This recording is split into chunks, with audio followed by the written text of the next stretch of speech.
Hi! Hello! Welcome to post 360. నేను మీ మురళి రాపల్లి. అన్నా నాకొక విషయం అర్థం గాదు. పిచ్చోళ్ళంతా న్యూస్ రీడర్‌లు, రిపోర్టర్‌లు అవుతూ ఉన్నారా? ఇలా బుర్రకి బుద్ధుందా లేదా? కనీసం కడుపుకి తినే అన్నమైనా వీళ్ళకి సహిస్తుందా లేదా?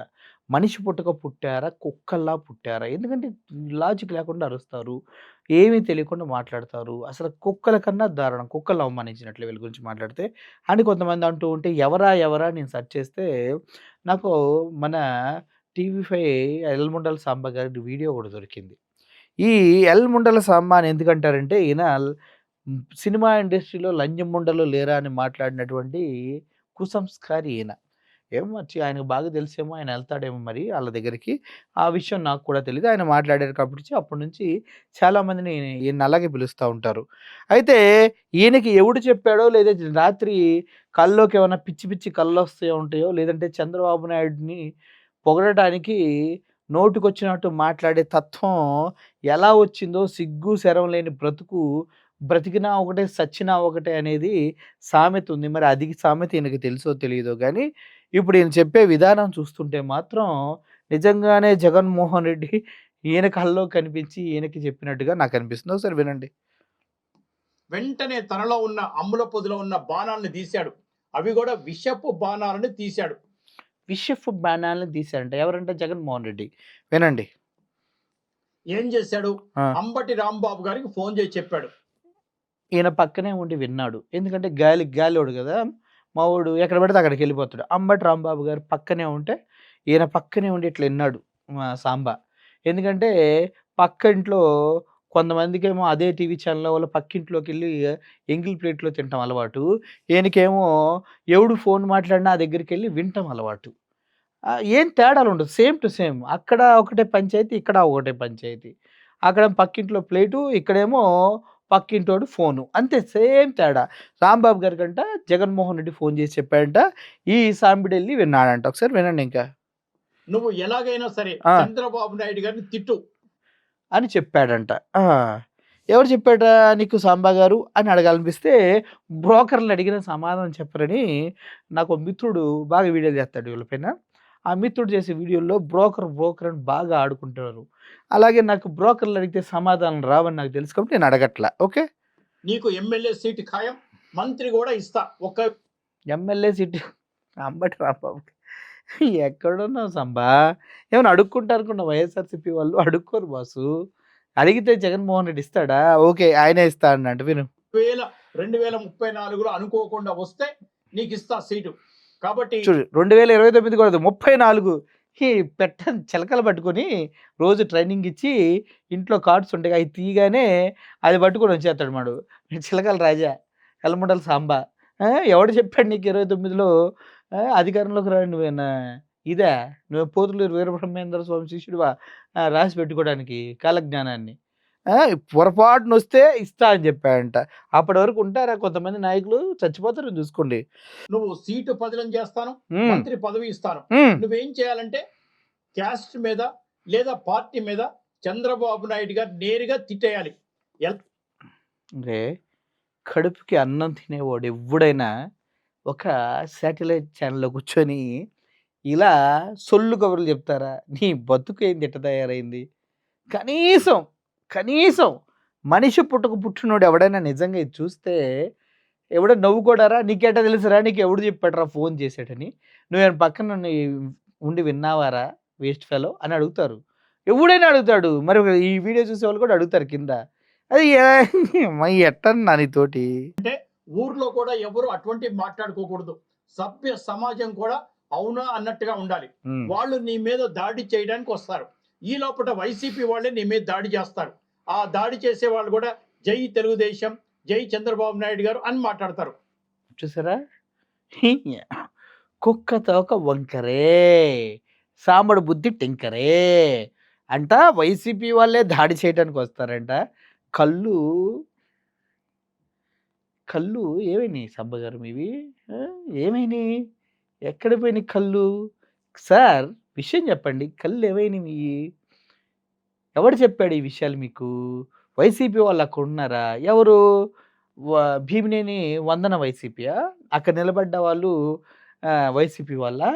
ఒరేయ్! కడుపుకి అన్నం తింటున్నావు చూసిన వాళ్ళందరికి తెలుసు కదరా వీడియోలు. చూసిన వాళ్ళందరికి తెలుసు కదరా వీడియోసు అంటున్నారు వైసీపీ వాళ్ళు. ఆ!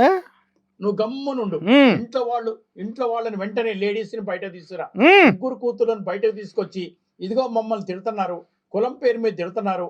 పవన్ కళ్యాణ్‌ని అటాక్ ఇవన్నీ బాగా స్క్రిప్ట్ రాశారు జగన్మోహన్ రెడ్డి గారు. కుటుంబంలోని ఆడవాళ్ళని తీసుకొచ్చే సంస్కృతి ఎవరిదో ఎవరినడిగినా చెప్తారు.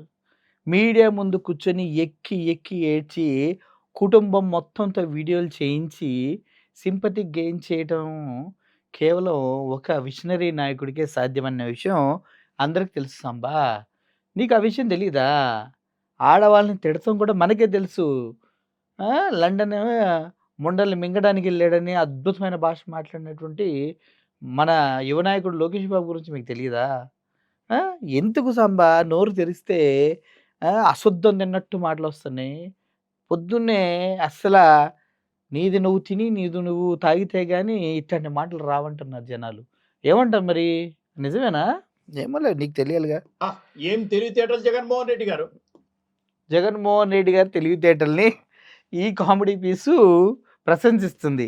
ఆయన తెలివితేటలు, ఆయన రాజకీయం చూసే వరకు నువ్వు బ్రతికుండాలని నేను కోరుకుంటున్నాను ముఖ్యంగా. ఎందుకంటే జగన్మోహన్ రెడ్డి గారంటే నాకు తెలిసి సోనియా గాంధీ దగ్గర నుంచి ఇక్కడ ఉన్నటువంటి రాష్ట్రంలో ఉన్న ప్రతి నాయకుడికి తెలుసు. ఆయనేంటో తెలుసు. ఆయన స్టామినా ఏంటో తెలుసు. ఆయన దమ్మేంటో తెలుసు. ఆయన నిలబడితే ఎంతమందిని పరిగెట్టించగలడో తెలుసు. ఆయన సైగ చేస్తే ఎవడెవడు ఎక్కడ నక్కాలో ప్లేసులు వెతుక్కుంటారని తెలుసు. ఆయన నిజంగా రాజకీయం చేస్తే ప్రతిపక్షాలు భూస్థాపితమై శాశ్వతంగా గాఢ నిద్రలో పడుకుంటాయన్న విషయం కూడా తెలుసు. ఆ మాత్రం తెలియకుండా ఏదో జీతం ఇస్తున్నారని నోటికొచ్చినట్టు వాగుతున్నావు చూడు. అయినా నిన్ను కామెడీ పీస్‌లాగే తీసుకుంటారు. నీ మాటలు ఎవడు కేర్ చేయడు. కానీ నీ నరేషన్ ఉంటది చూడు ఆ కామెడీ కోసమే ఈ వీడియోలు చూస్తాం మేము. మంచిగా చేస్తావు తెలుసా కామెడీ అద్భుతంగా ఉంటది. ఏ స్కూల్ అండి మనది? మీ స్కూల్ ఎక్కడో? ఏ టీచరో? ఎక్కడ చెప్పారో ఒక్కసారి బయట చెబితే అందరూ నేర్చుకుంటారు గదా! నీ స్కూల్ మాత్రం ఎవడికి చెప్పాకయ్యా బాబు. నీ స్కూల్ గురించి ఎవడికైనా చెప్పావనుకో, ఛీ! నీ అమ్మ నా కొడుకులు, నా పిల్లలు ఇలా తయారైతే ఇంత గాలి మాటలు మాట్లాడేవాళ్ళైతే ఎంత చండాలంగా ఉంటది. ఊరంతా మోట్లో ఊస్తారు నా పిల్లల పైన అని ఎవ్వరు కూడా ఆ స్కూల్‌లో జాయిన్ చేయించరు. దయచేసి నీ స్కూల్ పేరుని నువ్వు ఎప్పుడు ఎవరికీ చెప్పకు. ఇటువంటి వ్యక్తిని తయారు చేసినటువంటి ఆ స్కూల్‌లో ఉన్నటువంటి టీచర్స్‌కి, కాలేజీలో ఉన్న టీచర్స్‌కి, ఈ ఉద్యోగం ఇచ్చి నిన్ను మేపుతున్న వాళ్ళకి కనీసం బుద్ధి, జ్ఞానం కూడా ఉందా లేదా అనే డౌటు ప్రతి ఒక్కళ్ళకి వస్తా ఉంది. అటువంటి పని ఎప్పుడు చేయకు సాంబా. దయచేసి నీ రికార్డ్స్ ఏమైనా ఉంటే అవి దాచి, మడిచి ఎక్కడన పెట్టమ్మా. ఆ! ఓకే. సిగ్గుండాలి సార్ మాట్లాడటానికి. కబడ్డీ అమ్మ! ఏం సార్ సిగ్గు గురించి మాట్లాడుతున్నారా? ఈ వీడియో చూసిన వాళ్ళంతా కింద కామెంట్ పెట్టి నిన్ను ఎగిరెగిరి కామెంట్స్ రాస్తారా? అయి చూసిన తర్వాత సిగ్గుందో లేదో చూసుకొని మాట్లాడు. అయి చూసి బ్రతుకుతావా, చస్తావా కూడా చూసుకో. ప్రతి ఒక్కరు ఈ వీడియో కింద కామెంట్ అయితే must and should. Jaganmohan Reddy fan అయితే పెట్టండి. ఎందుకంటే మనోడి స్టామినా ఏంటో తెలియాలి కదా! అట్లా ట్రోలింగ్ చేస్తారా చేసుకోండి. ఆ! I am least bothered. అది నాకు తెలుసు. ట్రోలింగ్ లీస్ట్ బాధుడు. మనం మాట్లాడే ఎర్రి బాగులు మాటలని తెలుసు. పనికిమాలిన మాటలని తెలుసు. అయి గాలిలోంచి వచ్చిన గాలి కబుర్లని తెలుసు. ఈ ప్రజలకి తెలిసి అమ్మ నా బూతులు తిడతారని తెలుసు. తిట్టిన తర్వాత అన్ని పైన కింద నవరంధ్రాలు మూసుకొని ఉండటానికి ముందే ప్రిపేర్ అయిపోతాడు. Least bothered. About your trolling. నాకు తెలుసన్నా మనకి సిగ్గు, శరం, ట్రోలింగ్స్‌కి రెస్పాన్స్ ఏముండవు. ఎందుకంటే మనకి సిగ్గు లేని బ్రతుకు. ఇట్లాంటి గాలి వార్తలు చెప్పేవాడికి సిగ్గు ఎక్కడి నుంచి వస్తది? జగన్మోహన్ రెడ్డి అంబటి రాంబాబు గారు ఫోన్ చేసి ఇయన్నీ చెప్పాడు. నువ్వు పక్కనుండి విన్నావా? లేదంటే నీకేమన్నా ప్రత్యేక శక్తులు ఉన్నాయా? ఎర్రి మాటలు నువ్వు. అందుకని నిన్ననేది ఎల్లమండల సాంబా అని. ఒకసారి ఈ గాలి మాటలు కాకుండా వాస్తవంగా ఒక్కసారన్నా నువ్వు చచ్చేలోపు ఒక్క న్యూస్ అన్న జెన్యూన్‌గా చదవాలని కోరుకుంటున్నా. అది నీ జన్మ సార్థకమైనట్టే. గాలి మాటలు వదిలేసేయి. మంచిగా బ్రతకాలని కోరుకుంటూ, ఆ వెంకటేశ్వర స్వామికి నేను ప్రత్యేకంగా ప్రార్థిస్తూ, సాంబడికి మంచి బుద్ధి ఇవ్వాలని, మంచి మనసు ఇవ్వాలని, అట్‌లీస్ట్ తిన్న డబ్బులకి నిజాయితీ అయినటువంటి మరి నిజాయితీ అంటే ఆయనకి నిజాయితీగా ఉంటాడు. ప్రజలకు నిజాయితీగా పనిచేయాలని పత్రికా స్వేచ్ఛని, విలువలను కాపాడాలని మనసారా కోరుకుంటూ, ఈ సిగ్గులేని జన్మలో అది జరగదని కూడా ఆశిస్తూ సెలవు తీసుకుంటున్నాను. Thank you for watching this video. Murali signing off. Thank you so much.